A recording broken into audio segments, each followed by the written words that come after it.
ମୁଁ ଜଣେ ବହୁତ ସରଳ ହୃଦୟର ନାରୀଟିଏ। ମୁଁ କେବେ କାହାର ଖୁସି ଦେଖିକି ବା କେବେ କାହାର ଧନ ସମ୍ପତ୍ତି ଦେଖିକି ଈର୍ଷା କରେନି କିମ୍ବା କେବେ କାହାର ଉନ୍ନତି ଦେଖିକି ତାକୁ ତଳକୁ ଟାଣିବା ପାଇଁ ଚେଷ୍ଟା ବି କରିନି। ଲୋକ ମୋତେ ଧକ୍କା ଦେଇଛନ୍ତି, ମୋ ସହିତ ଛଳନା କରିଛନ୍ତି, ତଥାପି ମୁଁ କେବେ କାହାଠୁ ପ୍ରତିଶୋଧ ନେବା କଥା ଚିନ୍ତା ବି କରିନି। କାହିଁକିନା ମୁଁ ଭଗବାନଙ୍କୁ ବହୁତ ବିଶ୍ୱାସ କରେ ଆଉ ମୁଁ ଜାଣିଛି ସେ ସମସ୍ତଙ୍କୁ ଦେଖୁଛନ୍ତି।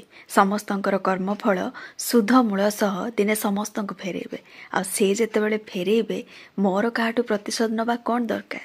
ହଁ, ଏଇଟା ସତ ଯେ ଯେତେବେଳେ କେହି ଜାଣି ଶୁଣିକି ମୋ ସହିତ କିଛି ଖରାପ କରନ୍ତି ବା ମୋତେ ଖରାପ ବ୍ୟବହାର ଦେଖାନ୍ତି ମୁଁ ତାଙ୍କୁ କେବେ କ୍ଷମା କରିପାରେନି। ବାସ୍ ଏହି ହୃଦୟରୁ ସବୁଦିନ ପାଇଁ କାଢ଼ିଦିଏ। ଏ ଦୁନିଆକୁ ଆସିକି ମୁଁ ବହୁତ କିଛି ଶିଖିଲିଣି। କାହାର ପ୍ରଶଂସା ବା କାହାର ନିନ୍ଦା ମୋ ଉପରେ ଆଉ ଅଧିକ ପ୍ରଭାବ ପକାଇ ପାରୁନି। କାହିଁକିନା ମୁଁ ଜାଣିସାରିଲିଣି ମୁଁ ସେ ପର୍ଯ୍ୟନ୍ତ ଲୋକଙ୍କୁ ଭଲ ଲାଗିବି ଯେ ପର୍ଯ୍ୟନ୍ତ ତାଙ୍କର ମତ ସହିତ ମୋ ମତ ମିଶୁଥିବ। ଯେଉଁଦିନ